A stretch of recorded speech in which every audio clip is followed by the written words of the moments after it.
Welcome to the AltAccountant podcast. Today, we have the honor to have Tim Williams, the author of Positioning for Professionals. Now, this book, which was written in 2010 or published in 2010, I thought it was the best marketing book I had in my bookshelf. But after reading it a couple of times after, I changed my mind. I think it's the best strategy book that I have in my bookshelf. So I would love to talk to Tim about positioning and strategy and how both of those things tie together. And as accounting professionals, why that matters. So Tim, welcome to the show. Thanks very much, Hector. I'm really pleased to be here. Yeah, I'm actually more excited than you, Tim. So you're one of my heroes in the areas of strategy and positioning. So what I'd like to do is, let's start off by defining some concepts. So I'd like to ask you to define a couple of concepts for us, and we'll create that as the framework. Okay. So let's start with strategy. How would you define strategy? Well, you've started with the toughest question first. I think there's so many good definitions for strategy. I have a whole collection of them. I might say my all-time favorite is strategy is deciding what not to do. How's that for a counterintuitive definition? Because companies, I think, define strategy in so many inappropriate, weak ways that it's best to think of it as subtraction, not addition. It's stripping away all the things that are not part of that are going to be essential to making your business a success. So let's start with that as my definition of strategy. That's perfect. And the title of your book is Positioning for Professionals. So let's talk about positioning. How is that different than strategy? Well, positioning is a subset of strategy. Business strategy is multidimensional. You could argue that positioning strategy and business strategy kind of boil down to the same thing, but it's really one of the legs of the stool. I like kind of this three-part definition of business strategy, which is understanding. It's a simple model. Think of it as a triangle. The first piece is understanding how we create value. We have to know what our markets are and the solutions we offer. The second is how we deliver that value through a good organizational structure and production model. And the third leg is capturing the value. So that's through pricing, which I know you talk a lot about, and having an effective revenue model. Positioning is mostly that first piece, which is about creating value, having a clear understanding of who is our customer and what specific products and services and solutions do we offer to that customer. And what about value proposition? How would you define that if it wasn't somehow already kind of included in everything you mentioned? Yeah, value proposition is the expression of your positioning strategy. If you were to write it in a sentence, if you were to, in the proverbial elevator pitch, if you were asked in a 30-second elevator ride, hey, I've heard of your company, tell me what you do, it's your memorable differentiating way of articulating your positioning strategy. And a lot of folks view as that 30-second pitch or 30-second positioning statement as this sort of gimmicky way to sell yourself. But you make it a really important point to say that coming up with that is an incredibly valuable exercise for a firm. Why is that? Well, because it's a wasted opportunity. I mean, think of how many times you've been asked the question, hey, I've heard of your firm, tell me what you do, and we blow it. We say, oh, well, we're a full service accounting firm offering a wide range of services to lots of different clients in a variety of industries. I mean, that's a pretty bad answer. Unless you stop and think about what are the specific ways in which you create value for customers, you'll just fumble with an answer like I just gave, and you'll default to what everybody else says. My favorite top of the list is full service, which is a meaningless term if there ever was one. And you'll talk about how you've done everything for everybody, which is not a strategy. It's the absence of a strategy. And you say that size is not a strategy. What do you mean by that?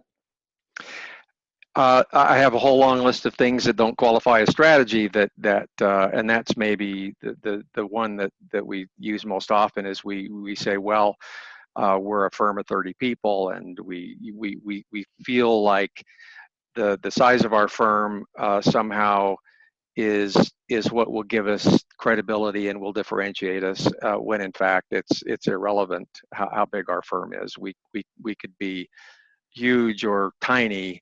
The question really is, are we the right fit for you in terms of solving your business problems?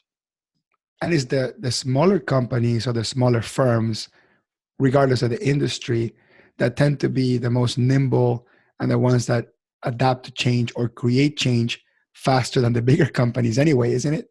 Oh, absolutely right. In our work with professional firms around the world, it's always true that the innovators are the smaller firms. We like working with the smaller firms for that reason, because they're masters of their own destiny, can call their own shots, and they are able to test and learn and innovate and experiment in ways that the big firms can do. It's just harder for them to do. They have to go through too many layers and chains of command. And give us a little bit insight about your career and how you arrived at this point. So let me ask you, what is your background? What do you do now? And give me your own 30-second elevator pitch of how you create Sure. value. Well, my background is I started in the advertising agency business. I worked in New York at some of the larger firms, the so-called Madison Avenue firms. If you've watched a few episodes of Mad Men, I'm not quite that old, but you get a feel for what my early career was like. And After 20 years of that, I decided that I would succumb to the academic streak that I have. Most of my other siblings are academics; they're college professors and had written books, and so I've got that in me. And I'd always wanted to write and teach. So consulting is the vehicle to do that, and just find a lot of professional satisfaction in working directly with firms to help transform their businesses. So what we do is we liberate firms from the tyranny of an unfocused business strategy. Is my 30 seconds. There's a lot that underlies that, but if you think about one of the most common reactions we get from firms who have decided to focus what they do, to stop trying to be a generalist and decide that they're going to stand for something instead of trying to stand for everything. The reaction we get is, wow, this is really liberating. This I thought this would feel constricting and limiting, and it feels just the opposite, because now that we're focused on our core competencies, we feel like we've got lots that we can do to bring that to life. And focus is a word that shows up a lot in your book. So I'm sure that your message is a lot about focus.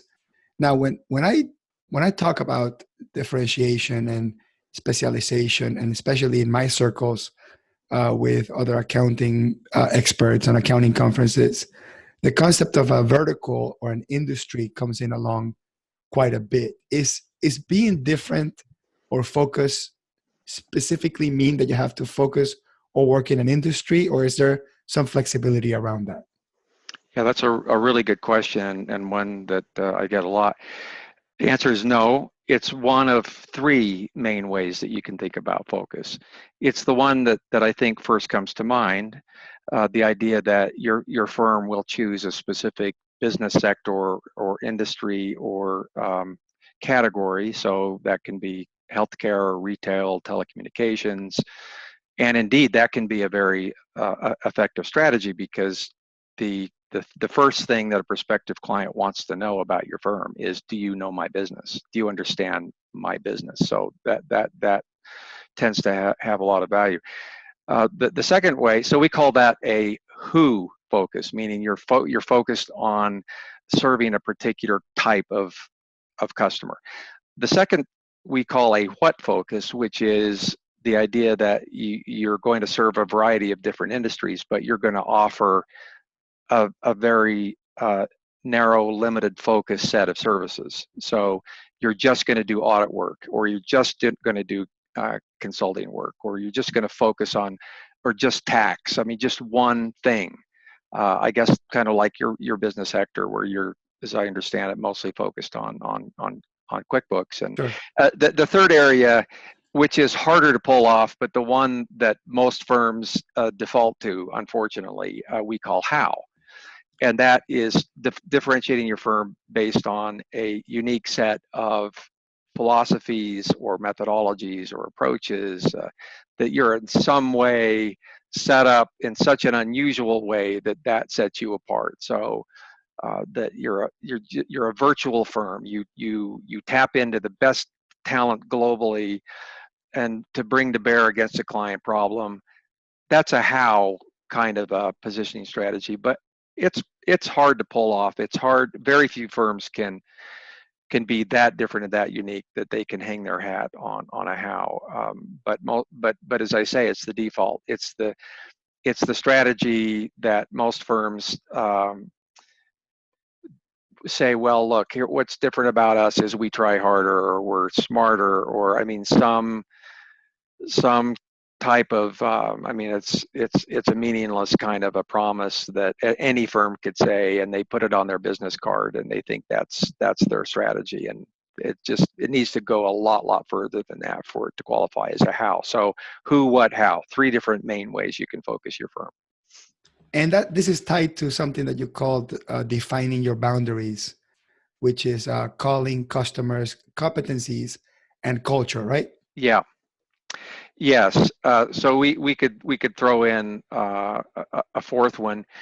These are the boundaries. If you think of the idea, and we hear this often, gee, I don't really want to focus my business strategy. I don't want to be boxed in.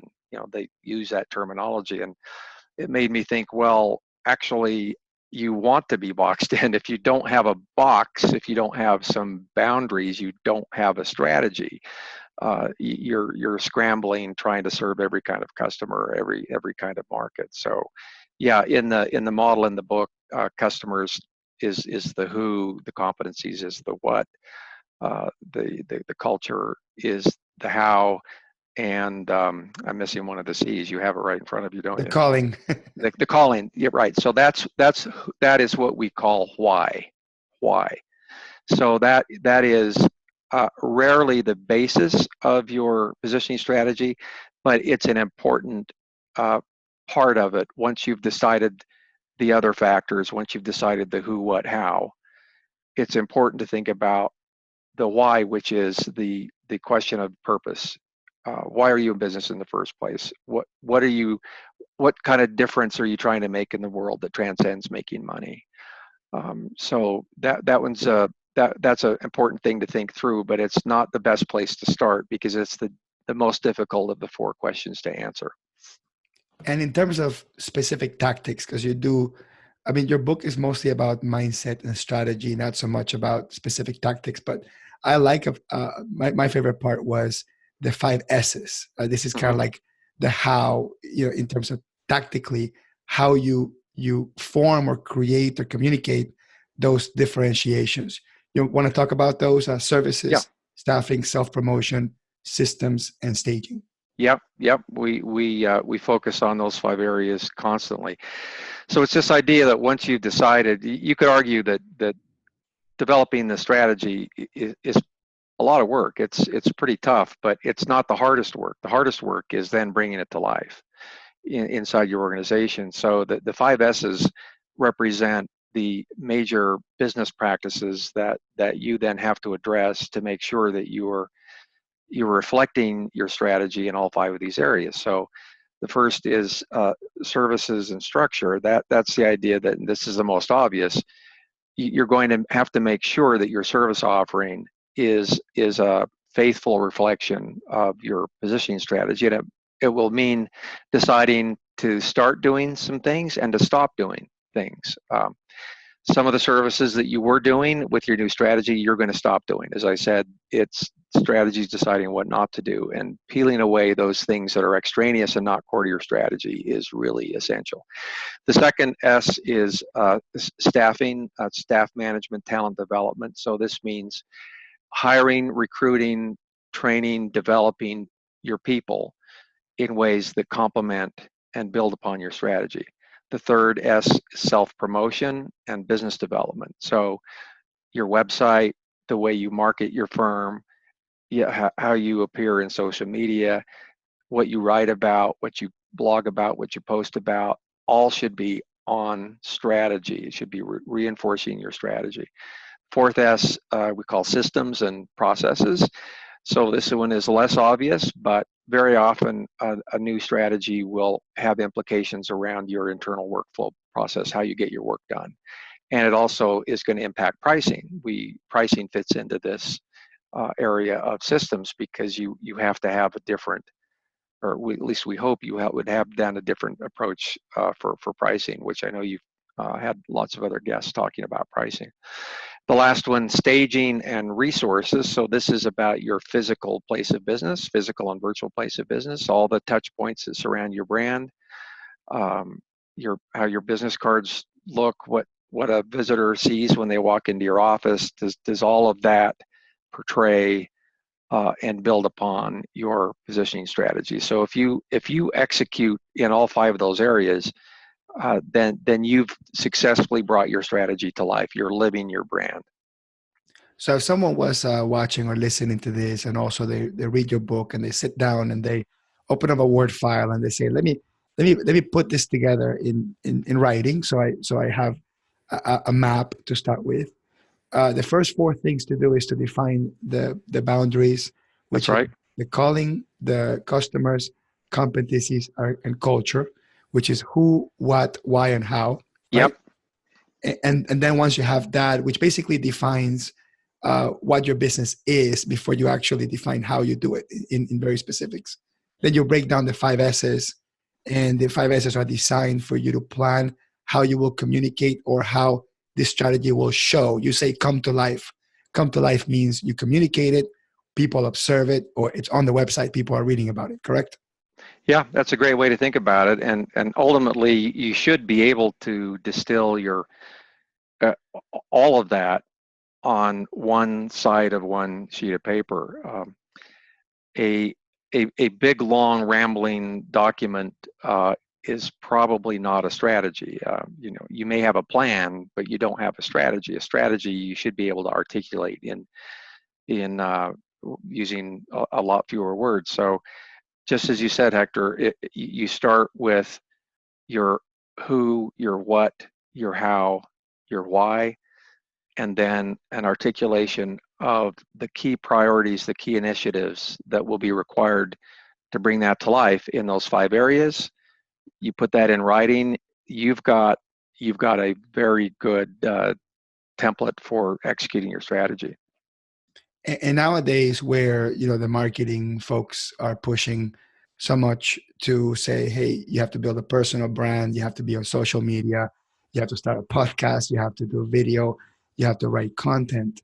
I think a lot of my colleagues take that uh, suggestion and they start doing it, but they don't take a step back and build a strategy behind that first. And when it ends up happening is they get a little bit frustrated that they don't see the results. And not surprisingly, it's because it's confusing. I mean, even if they get someone to actually read what they're writing or listen to their podcast or watch their video, they become a little bit confused because they tend to just be all over the place. Because accountants, we are all over the place. I mean, Tim, I don't know, you've never probably sit through the CPA exam, but the CPA exam, it's all over the place. It tests in so many things. So we start a career from the get-go being the ultimate generalist. And the other piece of insight, you probably know this from working with accountants, but most businesses don't have the concept of having multiple accountants. They just have one. So what ends up happening is the accountants get comfortable with clients that only have one accountant. The customers get comfortable with just one accountant. And we end up doing everything that has to do with accounting and it doesn't allow us or become the platform for us to be specialists. So I know you talked about the concept of, hey, you can have multiple marketing agencies, you can have multiple PR agencies serving you on different competencies, on different specialties. What do you think about this notion of maybe businesses should also have multiple accountants with multiple specialties? Yeah. Yes, and that what you're talking about is really a function of size. You could think of these two things being inversely related. The degree to which the professional is focused is inversely related to the size of the client that they're serving. Meaning, the smaller the client, the smaller the company, the more likely they're going to want a one-stop shop accountant or one-stop shop lawyer or ad agency, because they're a small organization. They don't have the sophistication and the budget to have lots of different service providers. But larger companies, it's just the opposite. The larger companies, for example, in the world of marketing, the average Fortune 1000 company has 17 ad agencies. 17. So these are all firms that are doing different things. They're specialized in different areas, because large companies, the larger the company, the more inclined they are to want to work with what they would think of as a best-in-class specialist. They want best-in-class. They understand that no one firm can be that good in everything, that firms, the best firms, are those that have chosen a particular path. So it's the difference between, if you're the only doctor in town, the so-called country doctor, then you do everything from fix broken arms to perform minor surgery. But if you're in a large city, you're going to have lots of different specialists. So it comes down to a personal choice, I think. And I've learned to ask this question of the firms that we work with. If you really enjoy being a generalist and you like being called upon for lots of different things, you can do that. But that's a strategic choice, because the kinds of companies, the kinds of client organizations that are going to want that and who want to buy that are small. They're the small companies. So you won't be working with the big Fortune 500 companies. But if that's the kind of thing that you get professional fulfillment from, great. On the other hand, don't aspire to work for the big, large companies if you insist on being a generalist, because that's not going to happen. They are looking, as I said, for best-in-class talent. So it comes down to a personal choice. And it involves, I've met people who I get halfway through a consulting engagement only to learn that they hate travel, which I've now learned to ask early on, like, well, how do you feel about travel? Because if you're going to be a specialist and you're going to work for the large firms, you're going to spend a lot of time on airplanes, which is the story of my life. And some people don't want to do that. They want to be home for their kid's soccer game, and they want to be part of the local community, golf club, and that's fine. But it's a choice that you make. Yeah, I'm guilty of that. I have 4 kids, and I'd rather stay home and spend more Sure. time with my family than travel. I totally understand what you're saying, and something that you said resonated with me, and I haven't heard it articulated that way, which I think it was brilliant. I have a lot of my colleagues that say, I can't get out of what I'm doing to go specialize. Almost like I'm stuck because I have a big client base, I have bills to pay, and my current client base wants me to do everything. Ergo, I do everything. And what you're saying is, this is a vicious cycle that you're going to be stuck in. If you offer everything, you're going to get customers that want everything. And customers that want everything are small and not the most desirable ones. So until someone takes the leap, right, and has the courage to say, okay, I'm not doing everything anymore, I'm only doing this, which means you may have to drop all the ones you currently have in order to create that freedom.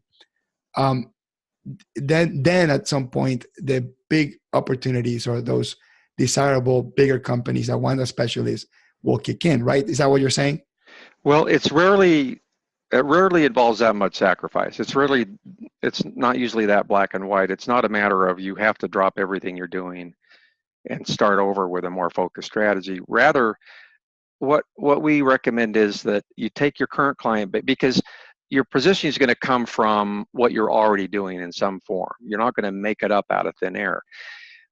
If you look at your current client base and your experience over time, there are some strong patterns in what you do. We walk firms through a process of helping them think through each of these four areas. So we start with who. We say, so over the years, what types of industries and categories and businesses are most prominent, most dominant in your client mix? And very often, the answer will be, well, I don't know, it's all over the place. We've done a little bit of everything, and we have to push back and say, well, wait a minute, let's count it. Let's list them. And how big were they? And sometimes you look at it and say, well, actually, no, you have a very strong pattern here. You've worked with mostly service companies, not product companies.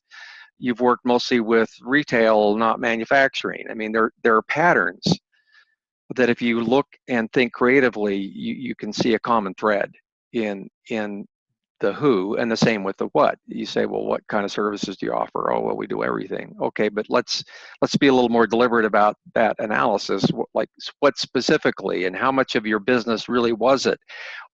How much of your revenue came from these various service lines? And a pattern there emerges as well. And so from that, you can decide, you can make the decision, okay, there's enough here that I don't have to completely fire my current client base. I can keep probably half or more of the clients I already have, and then just make sure that all new clients, all new business, all new prospecting is going to be in our focus area. The clients that we have that aren't necessarily wanting just that aren't going to last forever. They'll eventually maybe outgrow us or go elsewhere. We'll serve them while we can, but when they do move on, we'll replace them with a client that is more in our area of focus. So it's a matter of evolution, not revolution. You still need a client base for an income stream to fund your transformation. You just want to do it one opportunity at a time. And Tim, what about the firms or individual professionals that already believe they're differentiated, right? Because almost everybody I speak to, it's pretty proud of how different they are. And when you actually dig into it, they're really not that different. I don't know if that happens with the companies you work with, but it happens with my colleagues all the time. Everybody sort of walks around believing they're very different and unique, and their client base is unique, and how they do things is unique. What do you say to those?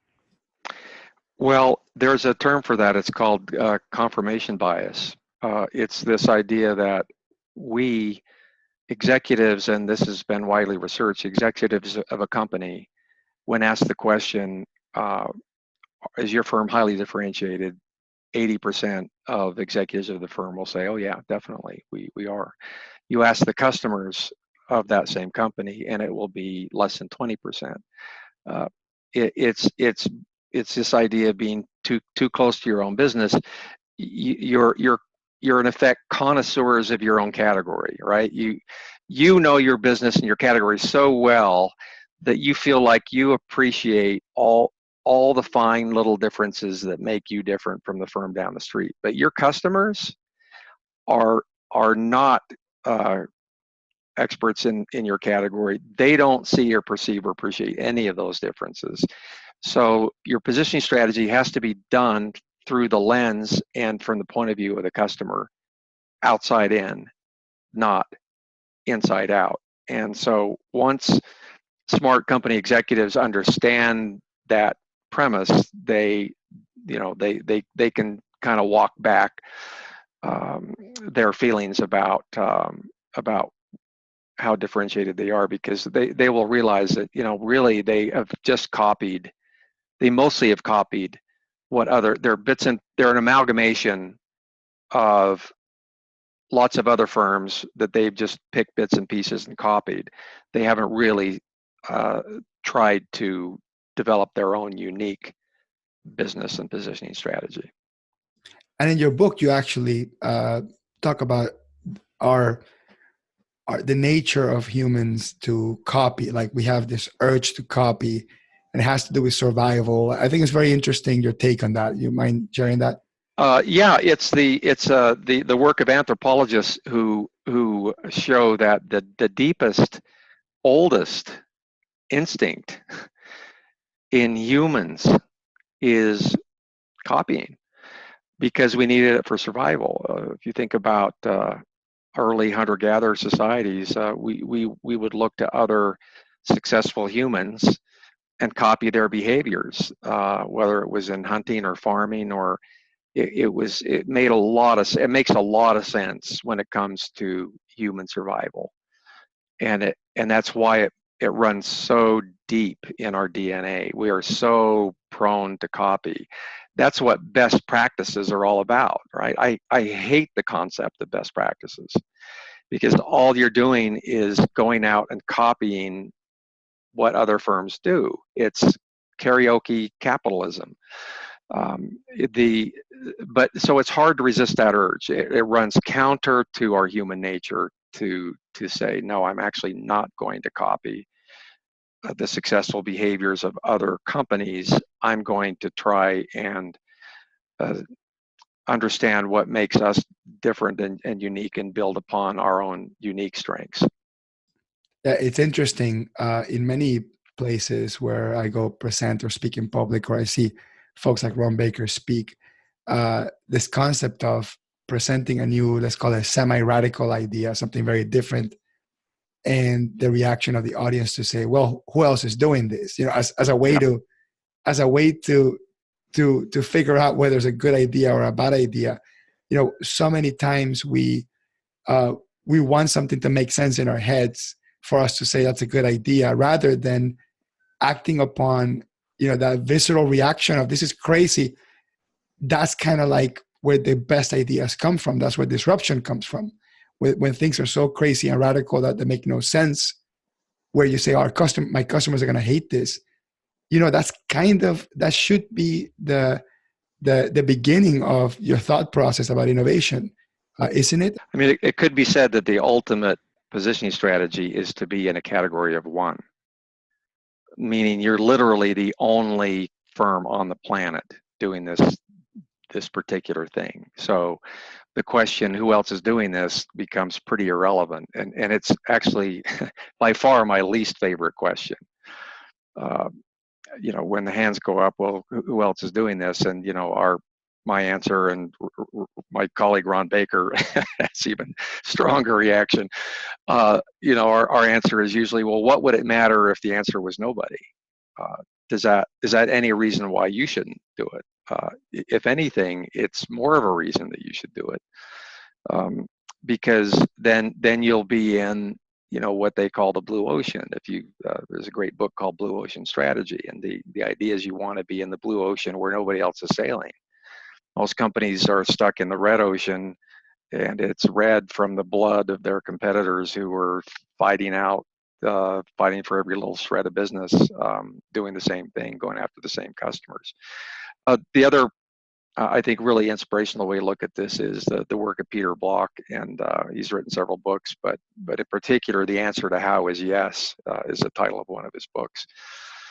And that question about who else is doing it, or, well, this all sounds good in theory, but how do you actually do it? He says that all how questions are essentially expressions of disbelief, that you're not yet persuaded that of the value of a positioning strategy. So when we get how questions in consulting work, we know we've got to go back and lay some more groundwork on why a unique strategy is a good thing, and why that is going to help you be more successful in business. Because the answer to how is yes, like, okay, we'll figure out how to do this. We're convinced it's the right strategy. So you mentioned Peter Block's book, The Answer to How is Yes. I haven't read that one, but I have read Flawless Consulting. So I'm sure some of the themes are close to that. So I'll read that one as well. Thank you for the recommendation. Since we're talking about books and you were talking about this category of one, have you read Peter Thiels' 0 to 1? Yeah, yeah. I mean, that there's no stronger argument than that book. The idea of you want to be a monopoly, and you can only do that if you've got a strong focused business strategy that really is difficult or impossible to copy. That's one of the litmus tests of a good strategy, is that it's difficult or impossible. It would be very difficult for somebody else to copy it. Yeah, accountants ask me all the time, Hector, what do you do? Why do you do YouTube videos? Why do you pour all your knowledge into YouTube and essentially teach other people to do what you do, or shoot yourself in the foot, or fire yourself out of your own job by teaching others how to do things? And at first, I didn't really know why I was doing it. What I knew is I was committed to doing it, whether it sounded like a good idea or a bad idea. And now 5 years into it, I know why I do it. And the reason why I do it is because when I propose something to a customer and they come back and say, that's too expensive. And that's normal. That's the type of behavior that I want from I want all my new prospects, not all of them. I want them all to react. That's too expensive, because I want to shake to the core what they thought the value of an accountant is or potentially can be. And that's the right starting point. I mean, in my opinion, that's the right starting point. And Peter Block has a video in YouTube where I think I love it. He talks about the beginning of every conversation should be no. When you start with complacency, yeah, that's only going to go backwards. Is the contention of I disagree is the best place to start. But anyway, like I was saying, so the reason why I do YouTube videos is because when they come back and say, you're too expensive, and I usually say something like, what are you comparing it with, just so I understand? And they say, well, so-and-so down the street can do that for half the price. And my answer is, okay, that's fine. That's totally okay. Just do me a favor. Make sure you watch, so-and-so down the street's accountant's YouTube channel. Make sure that person has proven to you in a public manner that this is their area of expertise. And then we come back and make a value judgment. And then usually the answer is, well, I can't find so-and-so's YouTube channel. And I say, exactly. That's the reason why I did it. But I didn't know why I was doing it. And every accounting argument was against it. Spending hours and hours recording video, creating content was not bringing me any value in the short term. But after you have a library of content out there that defines who you are, what you do, and why you do it, and people hire you from the point that they read a piece that you wrote or listen to your podcast or watch the video, that person is pretty much sold. And yes, it's okay for them to say you're too expensive. That's the right place to start, because you want people to challenge you on the value right away, so that way you can have a discussion around that. So Tim, as we wrap this up, I know you've also done some extensive work around pricing, and I'm not sure if that's your transition into that or that's where you are now. So I'd like to ask you a few questions about pricing. But before we do that, I don't want to leave the topic of differentiation, because there's one more thing I want to ask you. In your book, you have these concepts called points of parity, points of relevance, and points of difference, which is a way to describe how people go about, I guess, defining their differentiation. Do you mind explaining those? Yeah, there's an argument that a strong positioning strategy really lives at the intersection of relevance and differentiation. The three different gradations you just mentioned are kind of a variation of that. But if you think of two axes, relevance and differentiation, it would be possible, if you think about it, to have a firm that's very different, but nobody wants to buy it. It's not relevant to anyone's needs. There's also the possibility that you'd be very, very relevant. What you do is very valuable and it's in demand, but you're not differentiated at all from the other firms that do it. So you want to strike a balance between those two things. You want to make sure your offering is relevant, that there's a market for it. Whether the market currently exists or not, you can create it. The demand is there. That's the principle of disruptive innovation. And then you want to go to market in a very differentiating way, so that how you market your brand is different than the others that might do something that is a little bit similar. And one of the best ways to do that, to the point you just made, is to showcase your expertise. Writing, blogging, speaking, the people who really are experts are doing that, and the people who masquerade as experts generally don't. I also think that it is. I believe in this idea that I think Stephen Covey taught, that you should give away everything you know, and more will come back to you. You know, you if you hoard all your expertise and your knowledge, you're not helping anyone. You're not really helping yourself. Go ahead and share it. Don't be so concerned that somebody's going to steal your intellectual property. Uh, I try and write about virtually everything I know or everything I learn, because I enjoy it, and I feel like it will benefit other people, and I know eventually that will benefit me as well. And you can make some strong connections with folks that you've never even seen or met by just sharing knowledge, right? Yeah, absolutely. There's an example that I used in a conference recently. I'm not sure where they got it from. I must have stolen from Ron Baker, probably, because I basically steal everything from him. Um, the money that you have in your pocket or in your bank really has no value until what happens, right? Like, what needs to happen in order for that money to manifest its value? When you have a need, I'm thinking about the idea that none of us would ever spend $100 on a product or service. We spend it on utility. Right. We spend it on usefulness. Right, but it's the key word, spend it, right? So Yeah. when it's in your pocket, it's a piece of paper. Yep. When you spend it, it becomes an action, and something. Then it has a value. I argue that knowledge is the same thing. When the knowledge is sitting in your head, it has no value. It's until you spend it, which, spending in this case would be using it, putting it to work, or sharing it, that it has the value. So I think a lot of folks don't want to share the knowledge because they feel that's their know-how, that's their process, that's their edge. Knowing something someone else doesn't is your edge. Is ridiculous, because if your customer doesn't know that you know it, or if the customer didn't get it from you graciously through whatever content channels, they'll probably never know what value you can bring, right? Yeah, I couldn't agree more with that. I think that's right. You're more prone to do business with someone that appears to know what they're talking about, and if they play everything so close to the vest, you have no way of judging that. And so we've done pretty much a summary of your entire book. I would still say people buy the book. It's called Positioning for Professionals. It's about 150 pages. It's a great read, and it's one of those books that you can always go back and reference. I bought this book in 2015 when I heard Tim speak in the Soul of Enterprise podcast, or either Kirk Bowman's Art of Value podcast. I forget which one it is, and I completely fell in love with your concepts. Tim, why does all this matter? Like, why do you have to have a strategy and a position and focus on a customer and a specialty? At the end, why does this matter? Right? Is it prestige? Is it pricing? Is it profitability? Is it happiness? Why does this matter? Well, I think you've touched on a lot of them.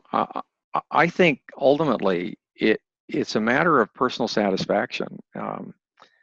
Because it's more satisfying to do something that you know well, where you can clearly create value for someone else, where you get personal satisfaction. And I think we've all felt that.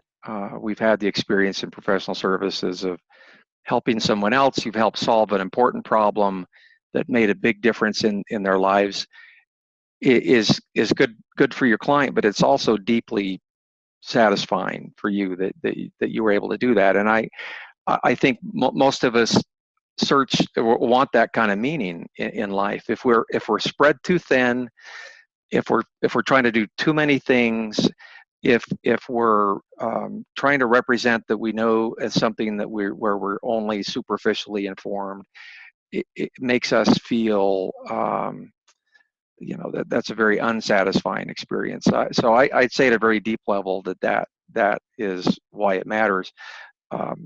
Yeah, that's an internal kind of a way of thinking about it. Externally, absolutely, you're going to have a more profitable company. And let's face it, it's not just that you personally want more money, but you're going to have a more successful enterprise. You're going to be able to hire and support, sustain better people to work with, and enrich their lives as well. So it's both an internal and external factor there, I think. And at the end of the day, it's the economics, right? It's being able to position yourself or have a strategy that puts you in a place to charge more, to be more profitable, and to work with clients that want to pay more to get more. Because money, and we said, I asked you why this matters. We didn't mention money in a whole, but at the end of the day, money is the conduit in which people judge the success of this, right? That's right. Yeah, I know a firm who says we want to be the most expensive, most effective firm you've ever worked with. And I think that's the right way to think about it. Now, should that be a 30-second elevator pitch? It's not their positioning strategy, but it's their pricing. It's the way they think about pricing. They want to be, and I know you talk about this too, they want to be the premium price, but they also want to promise right along with that yeah, it's expensive, but you'll get much more value in return. It's this idea that in an economic transaction, both parties have to make a profit. The seller has to make a profit, but the buyer should make a profit as well by you giving them more value than is represented by your price. And then you get the proverbial double thank you. Double thank you. Exactly right. So, Tim, what last words you have about what we spoke about or pricing to wrap it up with pricing? And then after you're done with that, tell me your favorite Peter Drucker quote. Oh, wow. Well, wrap up. I think maybe we might have done that. Just this idea of the professional satisfaction that comes from focusing in an area where you feel like you have some knowledge and credibility and can truly help create value. Favorite Peter Drucker quote? That is really tough. I'd say in my favorites and probably the most provocative, all profit is derived from risk. All profit is derived from risk. Because I think we are so risk averse, especially when it comes to pricing. And let's face it, it's why a lot of firms don't do the hard work of positioning strategy, as it feels risky. Yet those things are completely related. The more risk we take, the more we're capable of earning.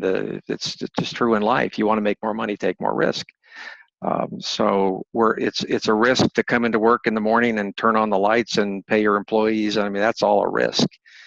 We just want to see risk as an economic positive and not something to be avoided.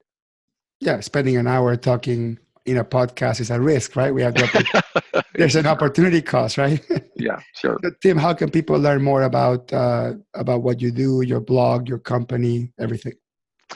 Well, we're online at ignitiongroup.com. The book Positioning for Professionals and my first book, Take a Stand for Your Brand, are both on Amazon. I write a blog called Propulsion, which is also on the website, and I write quite a lot on LinkedIn. I'm a LinkedIn influencer, so you can see my articles there as well. And I don't have as prolific a YouTube channel as you. Most of what I do is written, not video, but I would welcome any inquiries, and I always learn from the people I interact with. So I appreciate you inviting me today. That was great, Tim. Thank you very much.